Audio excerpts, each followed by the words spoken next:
Olá, meus amores e minhas amoras! Estamos de volta para mais uma aula de história e eu espero hoje conseguir te ajudar a entender mais qual a relação entre a humanidade e o tempo. Como é que a humanidade, como é que nós, nossos grupos, desde a antiguidade até hoje, percebemos o tempo, a passagem do tempo. Você deve ter reparado que quando a gente vai falar do tempo histórico, a gente organiza ele assim, ó, como se fosse linear, como se fosse uma linha do tempo histórico aqui. E aí a gente divide as fases da história, Na história geral a gente divide em pré-história, idade antiga, idade média, moderna e contemporânea. E a gente veio falando dela nesses dias, nessas outras aulas.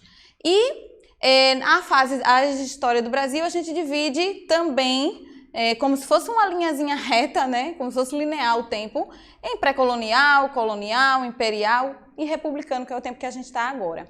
E essa é uma forma que a gente tem de organizar a passagem do tempo para quando a gente for se referir a algo que aconteceu, a pessoa não fique perdida no contexto daquilo que aconteceu. Quando foi proclamada a independência? Quando foi isso? Que época foi isso? Então, conseguir ali organizar no tempo histórico dessa forma linear, Mas essa não é a única forma de se organizar o tempo.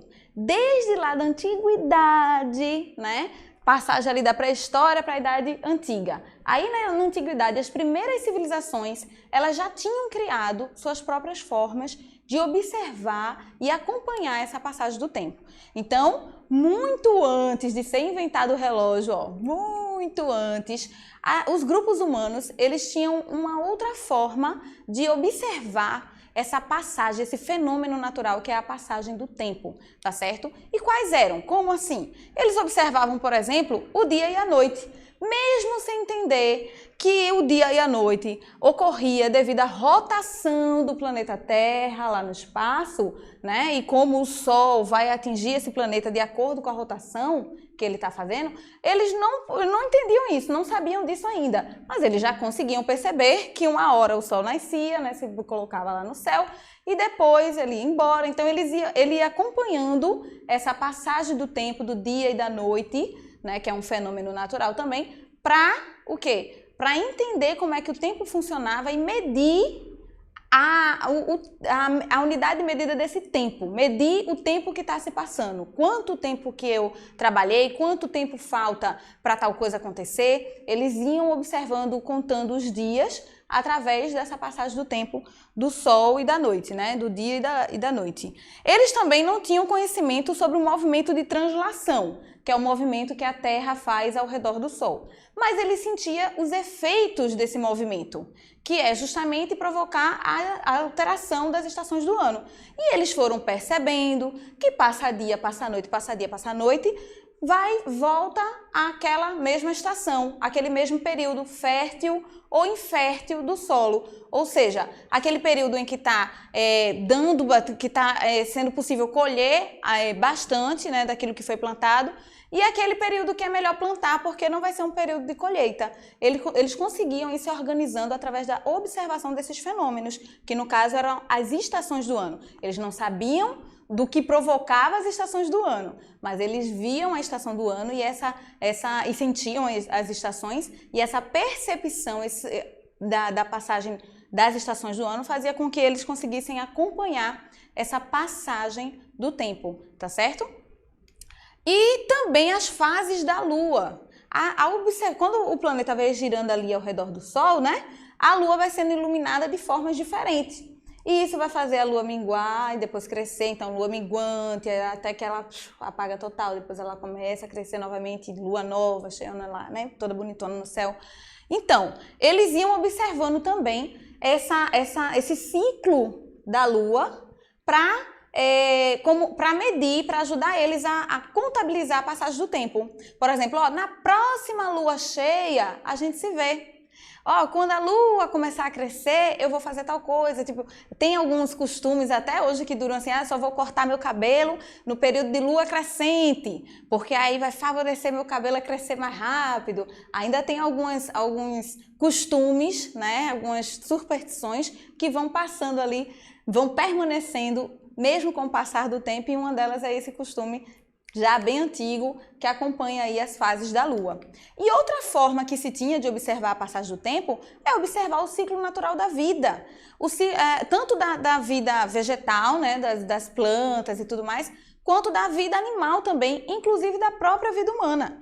Então, eles conseguiam acompanhar a infância, né, quando o menino já estava maiorzinho, ainda não se tinha a ideia de adolescência como a gente tem hoje, mas já se observava também as modificações que o corpo ia tendo com o passar do tempo. Então, essa era uma forma deles medirem, cronometrarem a passagem do tempo, observando esses fenômenos naturais, tá? Esses fenômenos ajudavam muito naquela época. E foi com base nessas observações que foram criados os primeiros instrumentos para marcar a passagem do tempo. Então, foi com base nessas observações, certo, dos fenômenos naturais, que se teve a ideia de se inventar um instrumento para medir a unidade de tempo, que seria, no caso, os relógios, né, como a gente conhece. Agora, antes de se chegar a inventar os relógios, tinha uma outra forma de contabilizar as horas de trabalho, o tempo útil que a pessoa iria ter, digamos assim. E num dos livros mais antigos, que é a Bíblia, ela nos traz essa referência de como aquele povo de antigamente observava essa passagem do tempo. Eu esqueci minha Bíblia, mas hoje a gente tem a modernidade, né, a tecnologia de ter a Bíblia online. Então eu vou ler aqui um trechinho de Mateus 20, do 1 até o 16, mas eu não vou ler essa parte toda não, tá bom, gente? É uma parábola que está sendo contada e ele traz a seguinte reflexão aqui, ó. Um homem, pai de família, que saiu de madrugada. Será que era a mesma madrugada que a gente entende hoje? Saiu de meia-noite, 1h da manhã? Foi isso? Ó, um homem saiu de madrugada a assalariar, que é buscar trabalhadores, tá? Para a sua vinha, e ajustando com os trabalhadores a um dinheiro por dia, mandou-os para a sua vinha. E saindo perto da hora terceira, viu outros que estavam ociosos na praça, e disse-lhes: ide vós também para a vinha, e dar-vos-ei o que for justo. E eles foram. Saindo outra vez, perto da hora sexta e nona, ali entre a hora sexta e nona, fez o mesmo. E saindo perto da hora 1ª, encontrou outros que estavam ociosos e perguntou-lhes: por que estáis ociosos todo dia? Disseram-lhe eles: porque ninguém nos assalariou, ninguém nos contratou. Disse-lhes ele: ide vós também para a vinha e recebereis o que for justo. E aproximando-se a noite, diz o senhor da vinha ao seu mordomo: chama os trabalhadores e paga-lhes o jornal, começando pelos derradeiros até os primeiros. Jornal da jornada, o pagamento da jornada, tá? Do trabalho. Não é um jornal para eles, não. Então, assim, continua aí a parábola que vai refletir sobre bondade, sobre honestidade e coisas do tipo. Mas aqui, gente, é um documento, a Bíblia também é um documento histórico.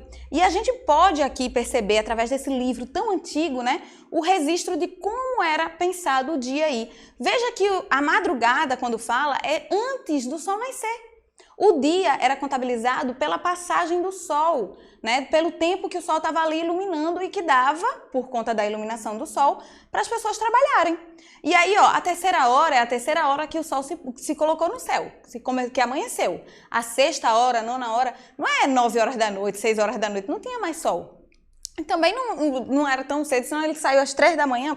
Então, era de acordo com o sol ali, certo? A passagem do sol que ditava as horas do dia. E por conta disso, como é que você acha que foi criado o primeiro relógio? O primeiro relógio foi justamente baseado, o primeiro relógio que se tem registro histórico, tá? Foi baseado na passagem do sol, era um relógio solar. Ficava uma haste, um tronquinho aqui, ó, no meio, e conforme o sol ia passando, a sombra disso aqui ia marcando um horário diferente. E aí poderia se contabilizar quantas horas uma pessoa trabalhou. Colocava-se os números aqui, né? E aí, ó, daqui ele trabalhou de cá para cá. Então ele trabalhou 3 horas, ele trabalhou 4 horas, 5 horas, de acordo com o horário que se entrou aí, tá certo? E esse movimento, né, esse relógio também ajudava a acompanhar as estações do ano que iria se formando aqui, ó, por meio do movimento de translação do Sol ao redor da Terra ao redor do Sol, que vai aí, ó, acontecendo com a passagem do tempo. E assim, as pessoas lá na antiguidade conseguiam perceber e contabilizar a passagem do tempo, tá certo?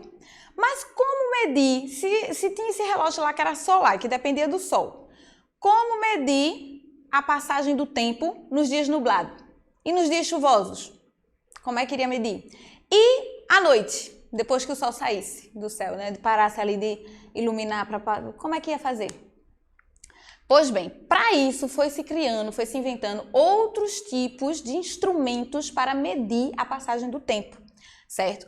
E aí a gente vê surgir a clepsidra, que é um tipo de instrumento, um tipo de relógio lá da antiguidade, que media o tempo através da passagem de água por uma aberturazinha, né? Aí, ó, por exemplo, aqui colocava-se para medir, colocava-se a água ia gotejando aqui dentro, e aí mesmo de noite eles poderiam acompanhar quanto tempo se passou, né? De acordo com o volume de água aqui que ia crescendo com a passagem do tempo, né? E dessa forma eles iam medindo o tempo. A passagem da água é mais fácil de se medir e controlar em unidades regulares, constantes, né, do que a sombra, que vai variar ali, né, a forma, se vai ter sombra, se não vai ter sombra, se vai ter sol, se não vai ter sol. Então a passagem do tempo dessa forma, pela clepsidra, seria mais fácil de regular. Também foi criado a medição de tempo pela a pulheta, que era justamente a passagem da areia, né, ali na abertura, e aí ia se medindo também, e aí a pulheta independia do sol também, poderia se fazer isso em qualquer época, em qualquer estação do ano, e de manhã ou à noite, enfim, teria como se medir, né? E todas essas invenções para medir a passagem do tempo começaram o quê? A reduzir a necessidade de observação da natureza, para conseguir acompanhar esse fenômeno natural que é a passagem do tempo. Então, a gente foi se desacostumando de observar a natureza e de ter, né, através dessa observação, a resposta sobre os fenômenos naturais, assim, se vai chover, e quanto tempo passou. E não, a gente parou de observar a natureza para ter essa ideia da passagem do tempo. A gente passou a ver nos relógios que foram inventados antigamente e atualmente, né? Isso a gente acabou perdendo um pouco, né? Que quanto tempo que a gente não olha para o céu, né? Não se aproxima mais da natureza, né? A astronomia, gente, também foi uma importante ciência para ajudar nessa observação e compreensão do fenômeno da passagem do tempo. A astronomia ajudou, inclusive, a formar os calendários. A necessidade de calcular períodos de tempos mais longos fez surgir a necessidade de se criar os calendários, tá? E aí a astronomia ajudou da seguinte maneira: as pessoas, os cientistas, né, os astrônomos, observavam os astros, todos os astros ali do sistema solar, e via como é que eles se movimentavam, quanto tempo eles levavam para voltar àquela mesma posição, o que é que acontecia durante essa mudança de posição, né? Esse período que eles estão ali girando e tudo mais.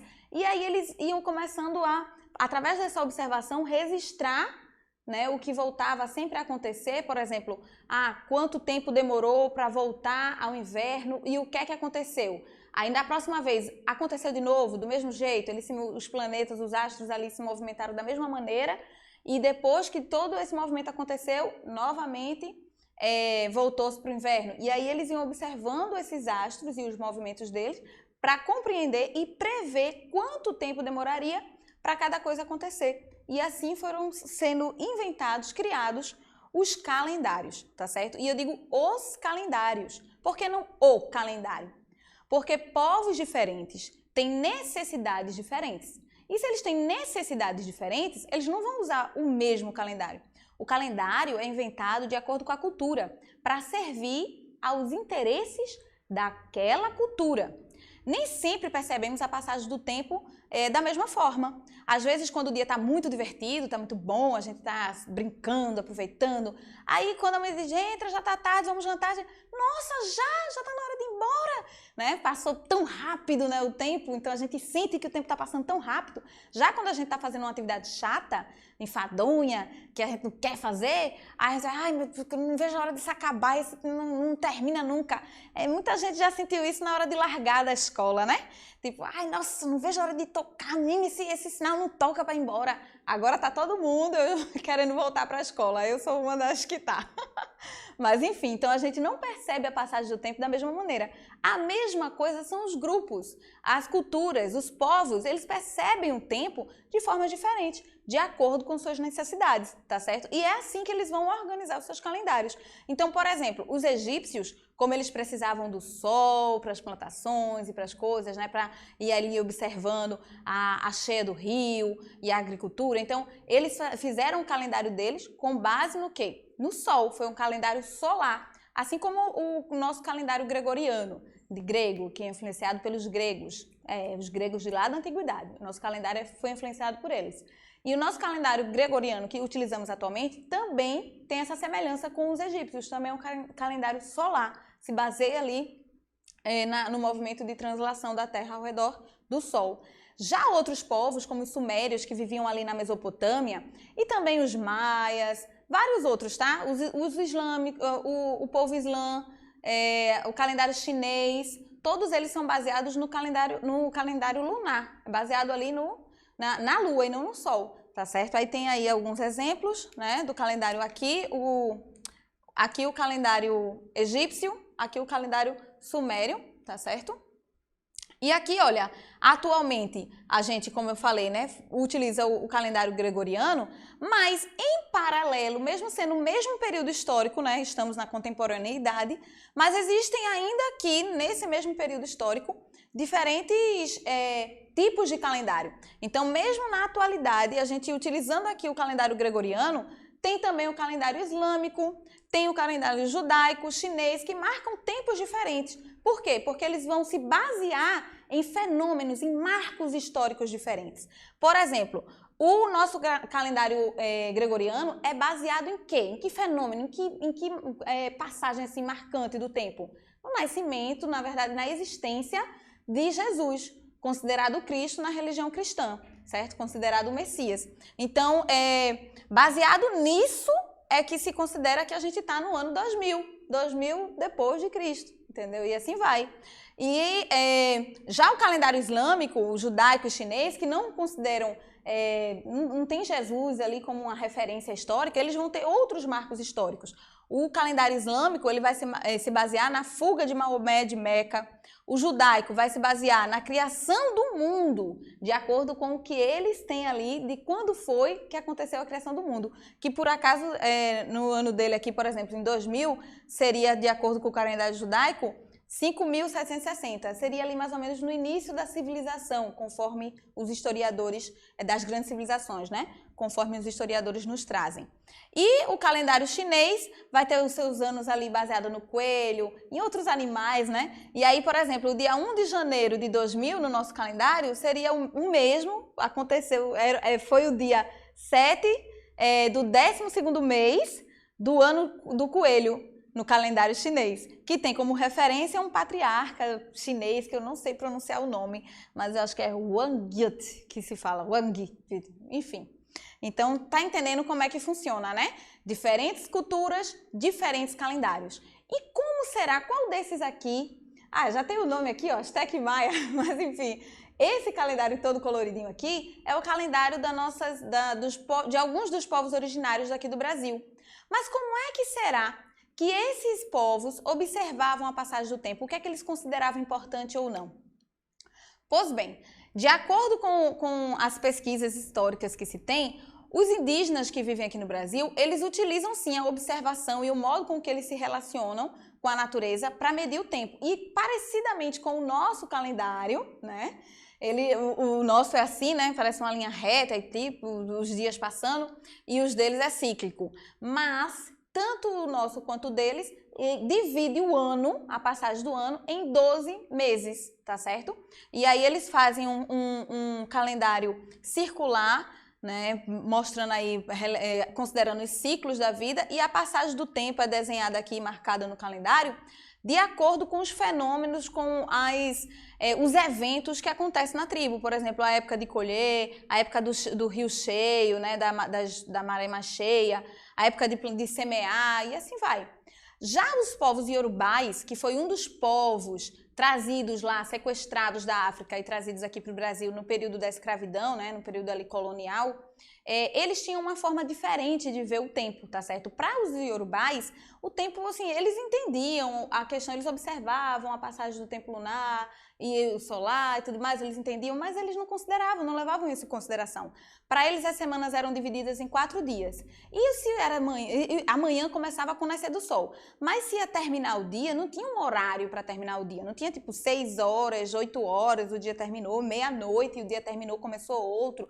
Não. O dia terminava quando eles iam dormir. E os momentos, os horários dos dias eram baseados não nas horas ou na passagem do tempo ali, na eclipsidra ou na ampulheta ou nenhum desses instrumentos de medidas. Eles mediam o tempo pelos fenômenos naturais que acontecia ali na tribo, ali no evento. Por exemplo, depois que daquele galo cantou, quando a vaca chegou aqui foi quando tal coisa aconteceu. Então é sobre os fenômenos visíveis, concretos, que acontecem ali no cotidiano deles, entendeu? Só trouxe o nosso calendário novamente porque depois, quando eles vieram para aqui para o Brasil, eles tiveram que se adaptar e aceitar, né, esse calendário, enfim, a cultura deles foi desrespeitada nesse sentido, né? Lá na Grécia, mais uma coisinha. Os iorubais, eles, e muitas outras tradições, né, cultos afros que tem aqui no Brasil, eles tratam o tempo como um orixá. E o que seria um orixá? Seria um deus? Seria a mesma coisa que um deus?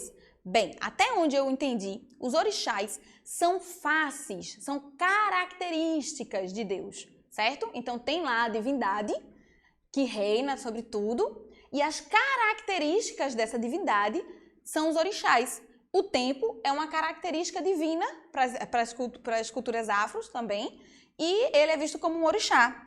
Não só para a cultura afro, o tempo é visto como tem uma característica divina ou qualquer coisa assim. Lá na Grécia, tinha uma lenda sobre Cronos, e Cronos era um deus, né, para os gregos, e ele era o deus que ele matava seus filhos, porque existia uma profecia de que um filho dele iria matá-lo. Então, ele sempre que tinha um filho, ele destruía esse filho. Mas veja que interessante, veja se essa lenda, essa lenda grega, ela não traz também para a gente, e principalmente para os historiadores, mostrando aí, ó, a visão, a forma com que os gregos percebiam o tempo. E olha só que interessante, é como se eles percebessem que o tempo, do mesmo jeito que ele dá vida, né, porque ele não dava filhos, do mesmo jeito que ele dá vida, ele devora essas vidas. E é mais ou menos isso que acontece mesmo, né, porque com a passagem do tempo, as coisas vão se deteriorando, a gente vai envelhecendo até que a gente morre. Então seria mais ou menos uma analogia aí de como os gregos percebem o tempo, mostrando aí através da sua lenda, né? E é considerando tanto a questão dos orixás, quanto esse conto sobre Cronos, que Caetano faz uma música belíssima, Oração ao Tempo, que nos ajuda bastante a refletir sobre o significado dele. Eu gostaria muito de passar um trechinho dessa música, mas já está muito apertadinho, então fica aqui a minha indicação para você. Assista essa música, é linda e vai te ajudar muito a entender mais sobre essa passagem do tempo. E além disso, eu deixo a indicação desse vídeo no YouTube também, que se for possível você assistir, veja, porque ele vai fazer uma interpretação da música. Então, se você achou a música bonita, mas não entendeu nada, não está sabendo que danado ele quis falar, eu só entendi a parte que ele diz tempo, 4 vezes, que talvez tenha relação com o fato de o calendário dos iorubais ter 4 dias, ou estar fazendo referência a 4 estações do ano, mas não sei. Então, se você não entendeu muito bem a música, dá uma olhadinha nesse vídeo, que esse cara faz uma interpretação maravilhosa. Então, se você puder, assim que você tiver acesso à internet, dá uma olhadinha para conferir, tá bem? E me diz também como é que você vê a passagem do tempo? Você só usa o relógio e o calendário para medir essa passagem do tempo? Ou você costuma observar outras mudanças relacionadas ali com a natureza? O ciclo da vida, né, o dia, a noite, as estações do ano. Conta pra gente. Será que você observa a natureza por meio das realizações das tarefas sociais? Ah, depois que vai fazer isso, quando tal coisa for acontecer, quando tal evento, o Natal, Ano Novo, Páscoa, eventos sociais, né? Você mede dessa maneira? Conta pra gente. E aí você pode entrar em contato, falando com o teu professor, com a tua professora, para mandar um e-mail para mim, é teresaprofessora7@gmail.com, contando como é que você vê. Se você puder, você pode mandar vídeo, você pode mandar uma mensagem, a gente traz aqui nas outras aulas, tá bem? E deixar lá postado no nosso Instagram, enfim, para outras pessoas saberem também como é que você percebe o tempo. Então, eu espero ter ajudado você a entender um pouquinho mais sobre esse assunto e nos vemos na próxima aula. Continua se cuidando para que logo a gente consiga superar essa pandemia de uma vez, tá bom? Cheiro!